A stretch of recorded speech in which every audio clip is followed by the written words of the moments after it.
Criptopolítica. La política oculta de la élite mundial que maneja los hilos del poder en la sombra. Un gobierno totalitario no es el único parámetro del totalitarismo.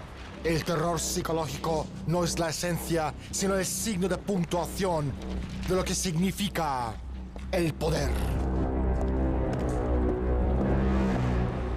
Esta fuerza omnipresente domina por medio de la modificación de la conducta y el cambio de identidad. Veremos.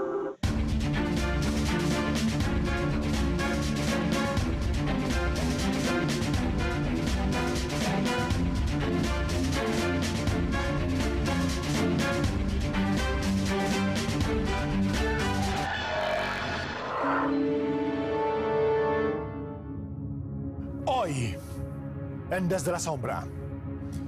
En la década anterior se mantuvo la población mundial en un permanente estado de inestabilidad a través de continuas debacles económicas y decretos de comercio transnacional que vaciaron las arcas estatales y eliminaron el derecho a la autodeterminación de los países. Las poblaciones se han visto tan abrumadas por el constante avance de la monstruosa maquinaria del imperio, de las crisis económicas y medioambientales, que la práctica universal de crear inseguridad ha dejado a las mayorías sociales paralizadas por un terror de baja intensidad. Condición indispensable para que un movimiento totalitario continúe avanzando, porque su modus operandi consiste en tener a sus súbditos en perpetuo desequilibrio. ¿Qué significa criptopolítica? Cripto en griego es secreto, oculto. La política oculta. Hoy hablaremos con Andrei Fursov, profesor experto mundialmente reconocido en materia de geoestrategia. Andrei, bienvenido al programa. Hola, Daniel. Pero primero, salgamos a la calle y preguntemos a la gente cómo entienden ellos la palabra política. Política interior, la que hay dentro de un país, la política de un país dentro de un país, exterior hacia el exterior del país y global, pues la política mundial, ¿no?, que harán todos los países. Pues hombre, interior las que incumben un territorio, un país, exterior cuando ya es más internacional, sí, interactuando con otros países, y global cuando es de índole mundial, que nos afecta a todos, vaya. Bueno, la política interior es la política del país propio, la política exterior es la política que hace un país hacia el exterior, y la política global pues son lo que hacen, por ejemplo, la Comunidad Económica Europea, globalmente, entre muchos países. Dos preguntas en uno para nuestro invitado. ¿En qué se basa la actual crisis financiera global y qué es capitalismo? Andrei. Aunque pueda parecer paradójico, en la base de la actual crisis mundial yace el desmontaje del capitalismo, de la cima de la clase capitalista. Repito, a primera vista esto parece muy extraño, pero el caso es que aquellos que vivieron en la Unión Soviética y ahora viven en la Federación de Rusia, se acuerdan perfectamente de que la clase dirigente soviética, con ayuda del capital occidental, desintegró la Unión Soviética y el sistema anticapitalista que existía en nuestro país. Muy a menudo se entiende el capitalismo de forma muy materialista. Piensan que es libertad de capital y nada más. Pero de hecho, el capitalismo es un sistema social muy complejo que limita el capital para sus intereses y objetivos a largo plazo. Como limitador del capital actuó el Estado, la política, la sociedad civil y la educación de masas. Si miramos lo que ocurre en el mundo noratlántico en los últimos 30 años, en las condiciones de la llamada revolución neoliberal, que en realidad es una contrarrevolución, vemos que se desmonta el Estado y que el Estado se está oxidando. Eso lo sabe todo el mundo. La sociedad civil se encoge y la política se convierte en una combinación del sistema administrativo y del negocio de espectáculos. En otras palabras, Todas estas formas que limitan el capital se desmontan. Pero el caso es que el capitalismo es únicamente el capital y estas formas. El propio capital ya existía antes del capitalismo y seguirá existiendo después de él. Otra cosa es que el control del proceso de desmontaje se les escapó a los organizadores. Y esto da la posibilidad de que existan diferentes fuerzas anticapitalistas. Estamos viviendo un descalabro mundial. No es una crisis de un país o de un sector o de un continente. Es una crisis mundial financiera, económica, social, ecológica, moral y existencial. Además, la destrucción total de la economía mundial es algo que se está llevando a cabo a propósito. Y la razón es que el imperio sabe que el progreso de la humanidad significa que su final como imperio es inminente, que no puede sobrevivir en un mundo con un progreso científico y tecnológico generalizado. Como el imperio precisa de un mundo con personas tontas y serviles como borregos. El imperio se dispone a destruir las estructuras de los estados, naciones que apoyan la vida y que apoyan el progreso de la humanidad. Es decir, están atacando la economía de las naciones para destruirlas como modo de conservar su propio poder. ¿Cuáles son las principales etapas en el desarrollo de las estructuras supranacionales cerradas? Andrei. Cuando hablamos de las estructuras cerradas supranacionales, en ningún caso debemos demonizarlas ni llegar al extremo conspirológico. La existencia de dichas estructuras es un rasgo característico de la economía política del capitalismo. Lo que ocurre es que estas estructuras eliminan una contradicción básica muy importante del capitalismo. Como sistema económico, el capitalismo es un mercado mundial único, relativamente homogéneo, mientras que, en términos políticos, el sistema capitalista es un conjunto, un mosaico de estados, un sistema internacional de estados. Imaginemos a un gran burgués en Inglaterra, Francia o Alemania, con intereses fuera del territorio de su país, que pueden realizarse violando la legislación de su estado y del ajeno. Se puede hacer eso una o dos veces, pero luego le pasa por encima la aplanadora jurídica o política. Para el debido funcionamiento de grandes capitales, se requieren estructuras cerradas supraestatales que estén por encima del Estado y del capital, que garanticen ininterrumpidamente los intereses de grandes capitales.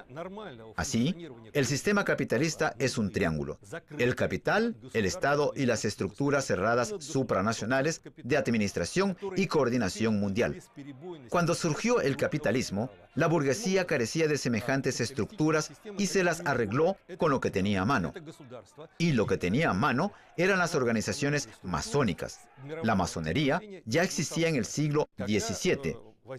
Y durante las primeras etapas de existencia de las estructuras supranacionales, se trataba de organizaciones masónicas de dos tipos, controladas por los británicos. Eran las organizaciones isleñas y las continentales. Las organizaciones isleñas partían de que Gran Bretaña es lo primero, inculcando el patriotismo y velando por los intereses británicos de una manera muy estricta. Mientras que las continentales eran una versión para la exportación, hablaban del cosmopolitismo, del liberalismo, o sea, los intereses de las estructuras cerradas supranacionales coincidían prácticamente por completo con los intereses estatales de Gran Bretaña. Ahora salgamos a la calle y preguntemos a la gente si ellos pueden nombrar 5 países democráticos y 5 países con dictaduras. Democráticos, pues la mayoría de los europeos, propia España, Portugal, Francia. Dinamarca, como país democrático, Suecia y Holanda. Y dictaduras en Ucrania. Eso, en Ucrania. Esto... En Corea, sí, por Oriente hay un montón de dictaduras. En China.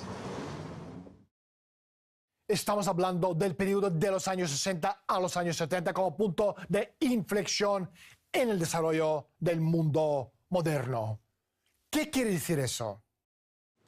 Los franceses llaman el periodo de posguerra los 30 gloriosos años, también denominado como Edad de Oro del capitalismo. Este fue el periodo del auge económico en todo el mundo, cuando se genera una cantidad de bienes y servicios cuyo valor equivalía al valor total de todos los bienes y servicios facturados en los 150 años previos al periodo en cuestión. Había ilusión de que el mundo se iba desarrollando para alcanzar el ideal del bienestar general. Se hizo muy popular la ciencia ficción, lo que demostró la transformación de la actitud y la disposición humana hacia el futurismo. Pero tal estado de las cosas representaba un gran peligro para la élite de la sociedad capitalista, porque aumentó el número de personas que pertenecían a la clase media, igual que la cantidad de obreros especializados que algún día podían llegar a desafiar a la clase alta capitalista. La élite no tardó en reaccionar al nuevo reto tras crear el Club de Roma, la Comisión Trilateral.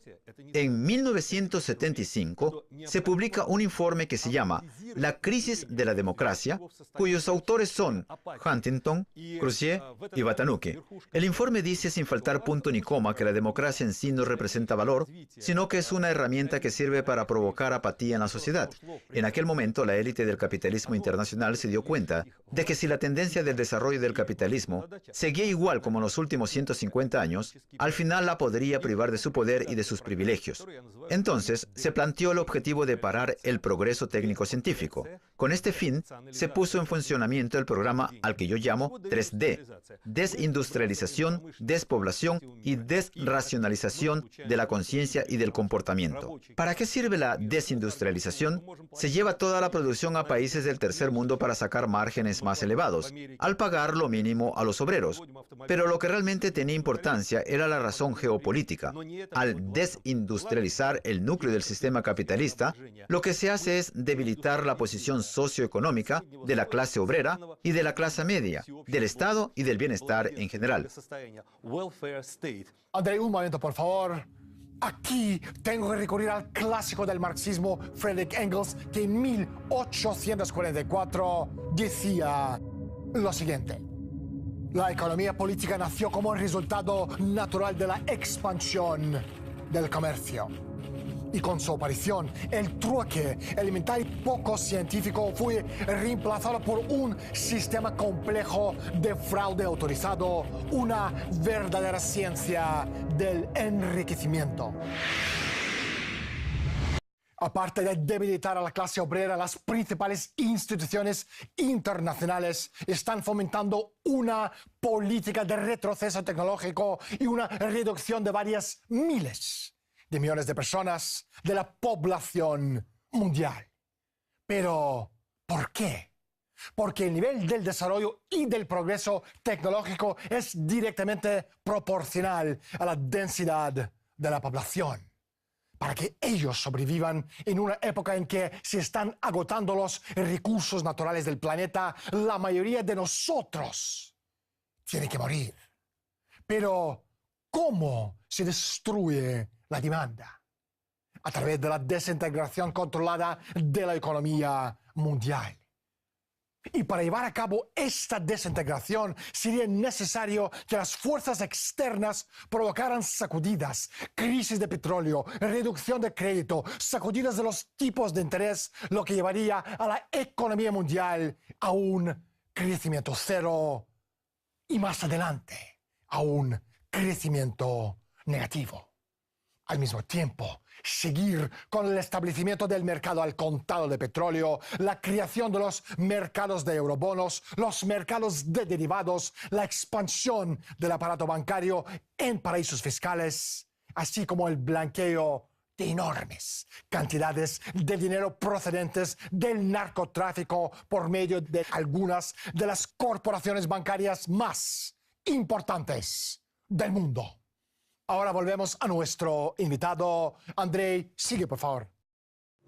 Pero para llevar a cabo la desindustrialización hacía falta modificar la mentalidad de la gente. En 1962, con el dinero de Rockefeller, se creó el movimiento ecológico que empezó a inculcar a la gente que las industrias estaban contaminando el ambiente, que muchas de ellas no eran imprescindibles y que la energía atómica representaba mucho peligro. Después de fundar el Club de Roma, el primer informe que saca se llama Los límites del crecimiento, cuya idea principal es la siguiente: la humanidad ha alcanzado los límites del crecimiento industrial y ya no es necesario seguir desarrollando la producción. Ahora es la naturaleza la que se convierte en protagonista.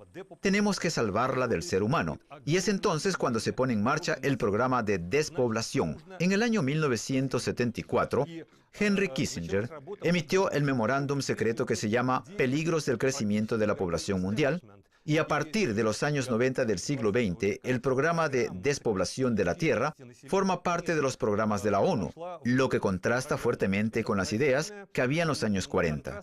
Huxley, que fundó la UNESCO en 1946, en 1948 solo hizo mención a la posibilidad de controlar el número de la población mundial, por cuya razón fue expulsado del cargo que se había creado él mismo.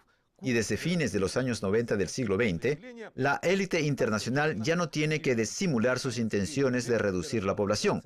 Y por último, la tercera D, la desracionalización de la conciencia y de las normas de comportamiento. Por ejemplo, el auge de la ciencia ficción cae en los años 50, 60 y 70.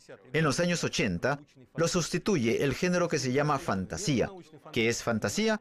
Es un futuro que refleja el pasado. Es un mundo que carece de conceptos de democracia y progreso. Es un mundo donde el poder tiene una explicación mágica, en el que conviven reyes y dragones. Es decir, es un mundo irracional. Lo que podemos ver es que desde los años 60 se realiza un programa cuya meta es detener la evolución de la historia y cambiar la sociedad capitalista por una especie de sociedad neofeudal o de casta. Por cierto, el cumplimiento del programa, cuyo cumplimiento era imposible mientras existía la Unión Soviética, o sea, era imprescindible derrotar y destruir la Unión Soviética, no solo por cuestión de competencia entre el Occidente y la URSS, sino también para lanzar el proyecto de globalización. El 18 de agosto de 1948, la élite mundial prepara un documento que más adelante sería la base ideológica de la Guerra Fría. Este documento decía que sin poder derrotar a la Unión Soviética, poseedora de la mayor riqueza de recursos naturales del planeta, tienen que emplearse otros métodos más discretos. Así que desestabilizar el Estado ruso se convirtió en el objetivo primordial del imperio. Primero, tras la Guerra Mundial y después, tras la caída de la Unión Soviética en 1991. La estrategia pretendía que el país cayera en la anarquía. El objetivo era destrozar a Rusia por medio de modificación de la conducta, crear conflictos entre las nacionalidades y regiones del país, separar a la juventud de los valores tradicionales de la sociedad mediante drogas, sexo y creando discordia en la sociedad. Es decir, implantar cambios forzados en nuestro modo de vida sin nuestro consentimiento y sin que sepamos siquiera lo que nos está sucediendo. Hoy, la Guerra Fría está muy viva. Miren a su alrededor. Toda clase de degeneración musical es un producto fabricado por orden de un laboratorio. Todo ecologista a quien no han lavado el cerebro ha logrado huir de un laboratorio de ingeniería social. Todo drogadicto es producto secundario de una política gubernamental del futuro cuyo objetivo final es liquidar el espíritu humano y degradar al hombre. ¿Cuáles son los escenarios más probables del desarrollo mundial? ¿Andrei? La élite mundial que intenta dirigir el transcurso de la historia ya tiene el guión. Es bastante sencillo. Disminuir la población hasta 2.000 millones de personas, porque a esta cantidad de gente se la puede controlar a través de chips. Esta cantidad de gente no necesita tantos recursos y no pone en peligro el poder de esta élite. Además, el guión prevé la creación de enclaves industriales y de zonas neutrales a su alrededor. El resto se destruye, convirtiéndolo en una especie de Somalia o Afganistán, pero a mayor escala. Además, este guión prevé el control por parte de la élite de la información y de los recursos. El sistema capitalista se basa en el control del capital. ¿Y qué es el capital? Es el trabajo incorporado en los bienes que se convierte en un estimado que se valoriza a sí mismo. La sociedad postcapitalista se basa en el control de las fuentes de información. Actualmente podemos ver cómo se está creando la base del control de la información. Pero para establecer este control hay que destruir el sistema educativo. ¿Cómo ha cambiado la política del Occidente hacia Rusia en la última década? ¿Andrei? En los últimos tiempos, en la política de Occidente en relación a Rusia ha surgido un aspecto muy importante. Según pronósticos de climatólogos, las catástrofes geoclimáticas relacionadas con la corriente del Golfo, la reestructuración planetaria que ocurre cada 20.000 años, que se ha estado manifestando desde principios del siglo XX y que continuará hasta la tercera década del siglo XXII, la única zona relativamente estable será el norte de Eurasia. O sea, Rusia será una zona codiciada, una reserva de territorio en el que la humanidad podría refugiarse de la lucha del milenio. En Occidente se toman esto muy en serio. A finales del año 2011, la institución Brookings y la Escuela Económica de Londres publicaron un informe en el que trabajaron de forma secreta durante varios años. El nombre del informe era bastante neutral: Proyecto sobre el desplazamiento interno. Pero si se lee este informe con detenimiento, resulta evidente que este informe realmente trata sobre el desplazamiento de grandes cantidades de personas de la zona del Atlántico Norte hacia la zona norte de Eurasia.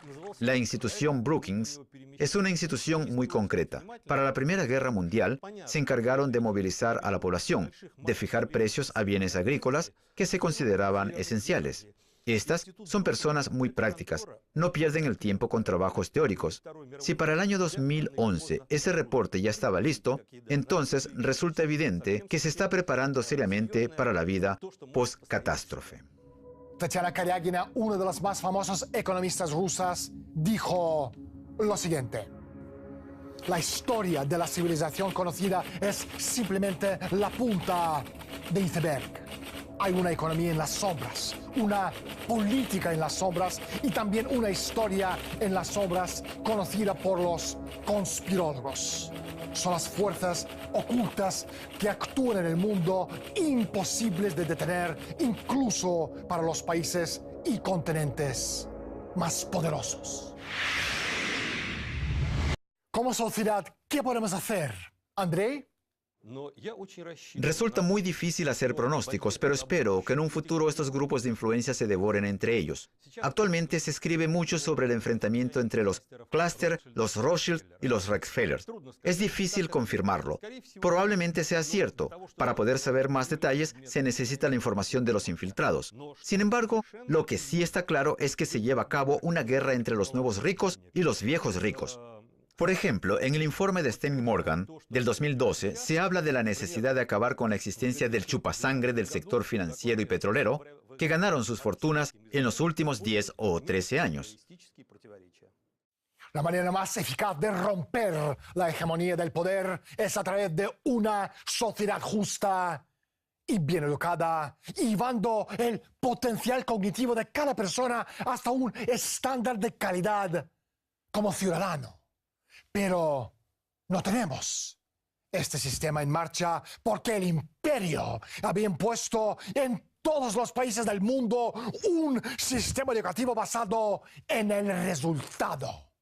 Este sistema supone el exterminio total de los poderes creativos del razonamiento, de las habilidades mentales únicas de los humanos que se expresan típicamente en forma de descubrimientos válidos, axiomáticos, revolucionarios en la ciencia física. La conciencia de estas ideas por parte de la población general supondría el fin del sistema oligárquico. las naciones que promueven el crecimiento creativo mental de sus ciudadanos producen personas que no van a tolerar formas de control oligárquicas indefinidamente. Hoy hablamos con Andrei Fursov, profesor y experto en materia de geoestrategia. Andrei, no hay tiempo para más. Muchísimas gracias por estar con nosotros. Hasta la vista, Daniel. Se dice que muchas cosas no las entendemos. No porque no las entendemos, sino porque esas cosas no entran en nuestra esfera de conocimientos. Les hago una pregunta. ¿Qué clase de sociedad estamos construyendo? El hecho de que estamos viviendo la crisis existencial más grande de la historia no quiere decir que el planeta Tierra navegue sin rumbo. Quiere decir que nosotros no conocemos ese rumbo, pero que el rumbo tan preciso como un reloj suizo existe, manejado por el imperio invisible. De eso no tengan dudas. En el mundo del imperio no hay casualidades, ni coincidencias, ni accidentes. Así que nos encontramos en una encrucijada. Y del camino que tomemos ahora dependerá que vivamos en el siglo XXI como repúblicas o como esclavos subyugados. Aquí no hay segundas oportunidades, terceras opciones ni cuartas vías. Les recuerdo, donde no hay visión, el pueblo fallece. Soy Daniel Stulin. Bienvenidos al mundo de Humo Espejos.